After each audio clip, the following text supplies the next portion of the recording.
அன்பு தமிழ் சொந்தங்களா அனைவருக்கும் வணக்கம். எல்லாரும் தலைப்பு பார்த்துருப்பீங்க. இந்து மண்ணில் இலங்கை வீரர்களை விளையாட தடை செய்ய வேண்டும் அப்படிங்கிறது தலைப்பு. ஏன் இப்போ நம்ம இலங்கை வீரர்களை இந்திய மண்ணில் விளையாட தடை செய்யணும் அப்படின்னு சொல்லி எல்லாருக்கும் ஒரு சின்ன ஒரு கேள்வி எழலாம். இதில் நிறைய பேர் தெரிஞ்சுக்கலாம், சரி இது தமிழர்கள் சார்ந்த ஒரு பிரச்சனை அப்படின்னு சொல்லி. ஆனால் இன்னைக்கு பேச வேண்டிய ஒரு சூழல் ஏன் அப்படின்னு சொல்லி நீங்கள் பார்த்தீங்கன்னா, இப்போ வட இந்தியாவில் வங்கதேச வீரர்களை விளையாட தடை செய்யணும் அப்படின்னு சொல்லி ஒரு பெரிய போராட்டம் போச்சு. அந்த போராட்டம் வெற்றி அடைஞ்சிட்டு. காரணம் என்னன்னு சொல்லி கேட்டீங்கன்னா, கடைசியில் பிசிசிஐ அந்த வங்கதேச வீரர்களை இந்தியா மண்ணில் விளையாடக்கூடாதுன்னு சொல்லி திரும்ப பெற்றுறாங்க. இந்த ஏற்கனவே ஐயா ஷாருக்கானோட அணியில கொல்கத்தா அணியில ஒரே ஒரு வங்கதேச வீரர் விளையாடிட்டு இருந்தாரு. அவரை திரும்ப பெற்றுட்டாங்க.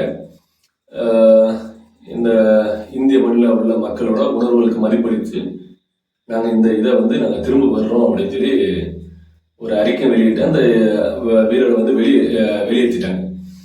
இப்போ நம்ம இந்த போராட்டத்தோட இந்த வங்கதேச வீரர்களை வெளியேற்றணும்னு சொல்லி இந்த போராட்டத்தோட தொடக்கம் எங்கன்னு சொல்லி பார்த்தீங்கன்னா, கடந்த மாதம் டிசம்பர் மாதம் 18ஆம் தேதி தீபு சந்திரதாஸ்ன்னு சொல்லி ஒரு இளைஞர், அவர் 27 வயது மாதிரி இருக்க ஒரு இளைஞர்.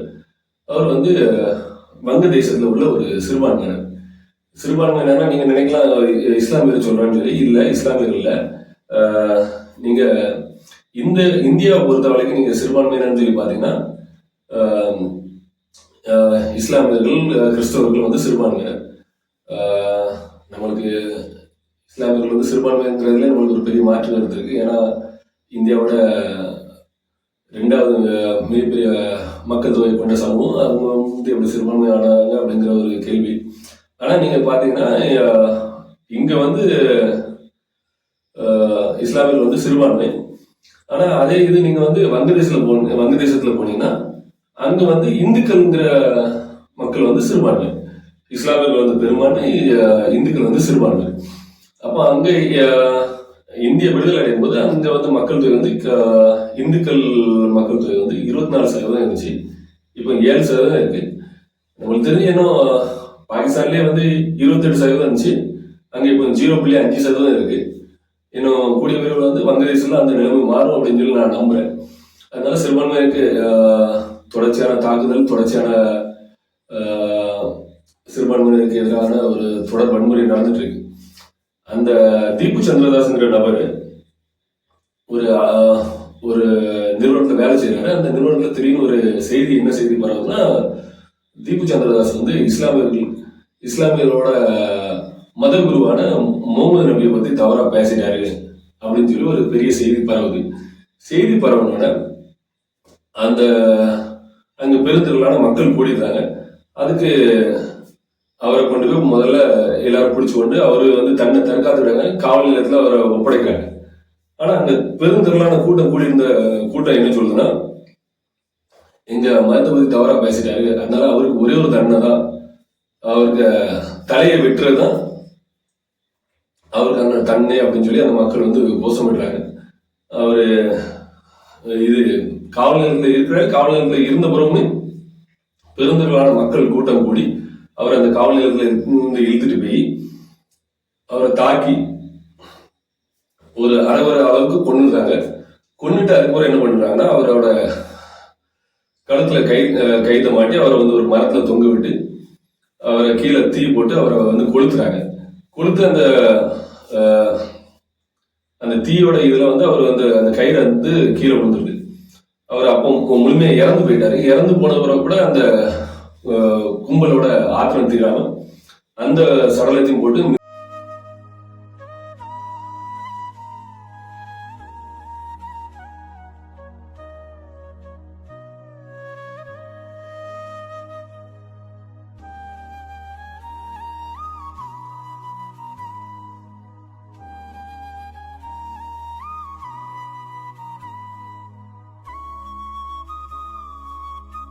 மிதிக்கிறாங்க. இது அங்க நடந்த சம்பவம் இங்க சமூக வலைதளங்கள் மூலியமா இந்தியா முழுக்க பரவுனோடனே அங்க உள்ள சிறுபான்மைகளுக்கு ஆபத்து அப்படிங்கிற ஒரு இது செய்தி இந்தியா முழுக்க பரவுறதுனால இங்க அந்த மக்களுக்கு எதிரான, வங்கதேசத்துக்கு எதிரான ஒரு மனநிலை இந்த மக்கள் மத்தியில் உருவாகி அங்குள்ள சிறுபான்மை சிறுபான்மையினர் மக்கள் காப்பாற்றணும் அப்படின்னு சொல்லி ஒரு பெரிய அளவு சமூக வலைதளங்களில் பரவி அது வந்து தெரு சாலையில் ஒரு சின்ன ஆர்ப்பாட்டங்களை ஆரம்பிச்சு அது பெரிய போராட்டமாகி கடைசியில் இந்திய அரசாங்கம் அதுக்கு வந்து தலை சாய்ச்சிருக்கு. அது வந்து அவங்களோட இந்த போராட்டத்துக்கு வந்து அவங்களோட போராட்டம் வெற்றி அடைஞ்சிருக்கு. ஏன்னா பாகிஸ்தான் இது பங்களாதேஷ் வீரர்கள் யாருமே இப்போ இந்திய மண்ணில் விளையாட முடியாது அப்படிங்கிற ஒரு அறிவிப்பும் வெளியாயிருக்கு. இப்போ நம்ம என்ன கேள்வி கேட்கறோம்னா, இல்ல நீங்க வந்து இன்னொன்னு நீங்க நினைக்கலாம், இல்ல உண்மையிலேயே வந்து வங்கதேசத்துல வந்து சிறுபான்மையினருக்கு உயிருக்கு ஆபத்தா அப்படின்னு சொல்லி பார்த்தீங்கன்னா கட்டாய ஆபத்து. நீங்க இப்போ கூட கொஞ்ச நாள் முன்னாடி இப்போ இந்த போன மாதம் இந்த மாதம் தொட்டு போன மாதம் கடைசியில கூட பாத்தீங்கன்னா ஒரு இந்துக்களோட கிராமத்தை போய் மொத்தமா அங்க எல்லா வீட்டையும் அடிச்சு நொறுக்கி அங்க இருந்த உயிரினங்களை ஆடு மாடு எல்லாத்தையும் உயிரோட போட்டு கொளுத்தி அங்க இருந்த சின்ன சின்ன சின்ன கோயில்கள் இருக்கும், அந்த கோயிலோட உள்ள இருந்த சிலைகள்லாம் அடிச்சு நொறுக்கி அப்படி பண்ணாங்க. நீங்க இதே தான் இங்க இந்த தடை பாகிஸ்தான் மேலும் தொடருது. காரணம் என்னன்னு சொல்லிக்கிட்டேன், பாகிஸ்தான் வந்து தீவிரவாதிகள் வந்து இந்தியாவில் வந்து தாக்குதல் நடத்தினாங்க, அதனால நிறைய பேர் வந்து உயிரிழந்தாங்க. அதனால வந்து பாகிஸ்தானோட அரசாங்கம் வந்து அந்த தாக்குதல் நடத்தின அந்த அமைப்பு சார்ந்தவங்க யாருமே கைது பண்ணல அப்படிங்கிறதுனால பாகிஸ்தான் மேலேயும் இந்திய அரசாங்கம் தடை வச்சிருக்கு. இப்போ அவங்க அந்த நாட்டு வீரர்களும் வந்து இந்தியாவில் வந்து விளையாட முடியாது. சரி, நம்ம இந்த ரெண்டு இதையுமே நம்ம மதிக்கிறோம், நம்ம ஏற்கிறோம், நம்ம வந்து இதை வரவேற்கிறோம். நம்ம வந்து இதை வந்து இல்ல இது அரசாங்கம் வந்து தவறான முடிவு எடுத்துட்டு அப்படின்னு சொல்லி நம்மளோட பார்வை இல்லை. நம்மளோட பார்வை வந்து இது சரியான பார்வை தான். ஆனா இதே பார்வை இங்க ஈழத்துல எங்களை கொள்ளும் போது, இலங்கையில எங்க தமிழர்களை கொள்ளும் போது, இல்ல தமிழ்நாட்டுல இருந்து இந்திய மண்ணில இருந்து மீன் பிடிக்க போற மீனவர்களை சுட்டுக் கொள்றதோ, அவங்களோட படகை கைப்பற்றுறதோ, அவங்களோட படகுகளை அறுத்து வீசுறதோ, 2009 முள்ளிவாய்க்கால் முற்றத்துல கிட்டத்தட்ட 2,40,000 மக்கள் கொல்லப்பட்ட போதோ, நீங்க அது வந்து நீங்க வந்து வெறும் 2009 நடந்துச்சா அப்படின்னு சொல்லி பாத்தீங்கன்னா காலங்காலமா நடந்துட்டு இருக்கு. இலங்கை விடுதலை அடைஞ்சதுல இருந்து இந்த போராட்டம் தொடர்ந்து நடந்துட்டு இருக்கு. தொடர்ச்சியான மக்கள் கொல்லப்படுறாங்க. ஏகப்பட்ட யாழ்ப்பாணம் நூலக இருப்பு, கருப்பு ஜூலை 83 நீங்க தொடர்ச்சியா பார்க்கலாம். நீங்க இப்போ வங்கதேசத்தையோ இல்ல பாகிஸ்தான அவங்க வீரர்களை தடை செய்ய நீங்க ஒரு 100 காரணங்கள் கொடுத்தா எங்களால கோடி காரணங்கள் கொடுக்க முடியும் இலங்கை வீரர்களை தடை செய்ய சொல்லி. அதனால நம்ம இந்திய அரசாங்கத்தில் நம்மளோட கோரிக்கை என்னன்னா, இந்த இலங்கை வீரர்களை வந்து இந்திய மண்ணில் விளையாடுறத அவங்கள வந்து தடை செய்யணும். ஏன்னா நம்ம வலிமை இல்லாத ஆட்கள் இல்லை. இதுக்கு வந்து ஏற்கனவே ஒரு வரலாறு இருக்கு. நீங்க ஏற்கனவே இதுக்கான பின்புலம் சொல்லி பாத்தீங்கன்னா 2013 அம்மையார் வந்து ஜெயலலிதா அதிகாரத்தில் இருக்கும்போது தமிழ்நாட்டில் தொடர்ச்சியான போராட்டங்கள், ஈழம் சார்ந்த தொடர்ச்சியான போராட்டங்கள் நடந்ததுனால அவங்க வந்து ஒரு முடிவு அறிவிக்கிறாங்க, இலங்கை வீரர்களோ இலங்கை நடுவர்களோ தமிழ்நாட்டு மண்ணில் வந்து விளையாடக்கூடாது அப்படின்னு சொல்லி ஒரு அறிவிப்பு வெளியிடுறாங்க. கடைசியில் வந்து அதை நிறைவேற்றுறாங்க. ஆனா இது பாத்தீங்கன்னா கடைசியில 2022 திரும்ப அந்த இது தொடங்கிச்சு. நம்ம கேட்கறது என்ன, இப்ப இந்தியா முழுக்க இருக்க இந்தியர்கள் அவங்களோட உணர்வுகளுக்கு மதிப்பளிக்குன்னா, அப்ப தமிழர்களாக எங்களோட உணர்வுகளுக்கும் இந்திய அரசாங்கம் மதிப்பளிக்கணும்.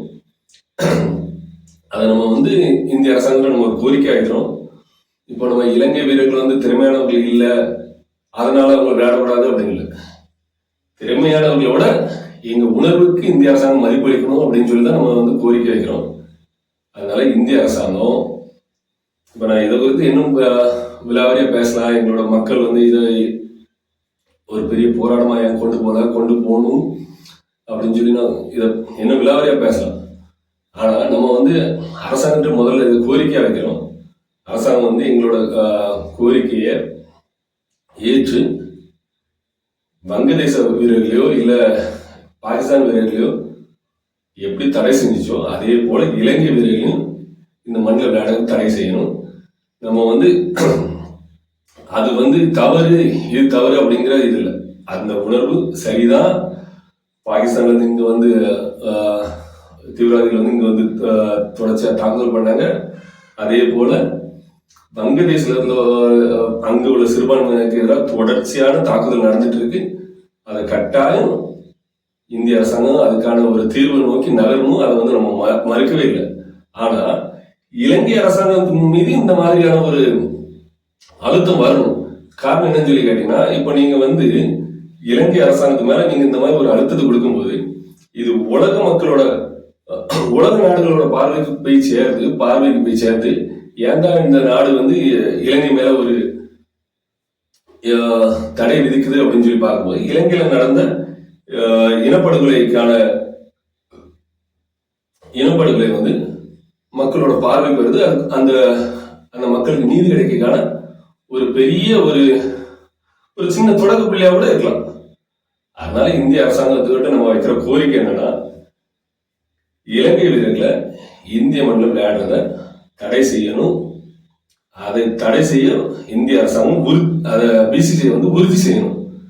இதை வந்து நாங்க இப்போ கோரிக்கை வைக்கிறோம். இல்ல அரசாங்கம் வந்து இதை போராட்டமா கொண்டு போனாதான் அதுக்கு வந்து செவிசாய்க்கணும். அதையும் கொண்டு போவதுக்கு நாங்க தயாரா இருக்கிறோம். அதனால கூடிய விரைவில் இந்திய அரசாங்கம் இலங்கை வீரர்களை இந்த மண்ணில் விளையாடுறத கட்டாயம் தடை செய்யணும். தமிழர்களான எங்களோட உணர்வுகளுக்கு மதிப்பளிச்சு கட்டாயம் இந்த அரசாங்கம் இந்த முடிவை எடுக்கணும்னு சொல்லி வேண்டி விரும்பி கேட்டுக்கிறோம். நன்றி.